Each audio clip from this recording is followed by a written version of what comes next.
আজকে আমরা ইংরেজি গ্রামার পার্টস অফ স্পিচের একটি গুরুত্বপূর্ণ বিষয় নিয়ে আলোচনা করছি। পার্টস অফ স্পিচের আমরা বিস্তারিত বিগত নাউন, প্রোনাউন এগুলো আমরা দিয়েছি। আজকে আমরা শিখব অ্যাডজেক্টিভ। অ্যাডজেক্টিভটা কি এবং এটির ব্যবহার কোথায় হয় এবং কোনগুলোকে অ্যাডজেক্টিভ বলে, এটা আমরা আজকে বিস্তারিতভাবে শিখব এবং যা আমাদের জীবনে প্রতিটি ক্ষেত্রে কাজে লাগবে।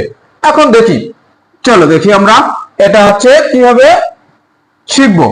অ্যাডজেক্টিভ মানে বিশেষণ, অর্থাৎ কোন নাউন কিংবা প্রোনাউন। নাউন মানে আমরা জানি কোনো কিছু নাম, আর প্রোনাউন মানে নাউনের পরিবর্তে যেটা বসে।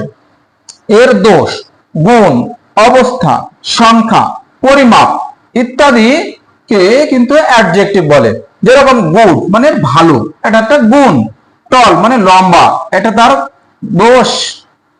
অনেস্ট মানে সৎ, এটা একটা গুণ। অ্যাক্টিভ মানে কর্মঠ। এরকম ভাবে ইয়ং মানে তরুণ, স্ট্রং মানে শক্তিশালী, রিচ মানে ধনী, ব্যাড মানে মন্দ, পোর মানে গরিব, শর্ট মানে খাটো, ডিসঅনেস্ট মানে অসৎ, লেজি মানে হচ্ছে অলস, আর হচ্ছে ওল্ড মানে হচ্ছে বৃদ্ধ, উইক মানে দুর্বল।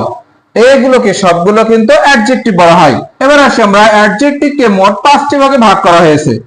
একটা হচ্ছে adjective of quality, adjective of quality, আর অ্যাডজেক্টিভ অফ কোয়ান্টিটি, আর অ্যাডজেক্টিভ অফ নাম্বার, আর ডেমনস্ট্রেটিভ অ্যাডজেক্টিভ, আর ইন্টারোগেটিভ অ্যাডজেক্টিভ। এই 5 প্রকার।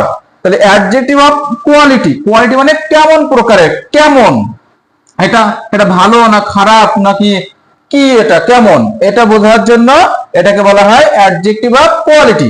যেরকম হচ্ছে রিচ, টল, রিচ মানে হচ্ছে ধনী, টল মানে হচ্ছে লম্বা, তারপর হচ্ছে অনেস্ট মানে সৎ।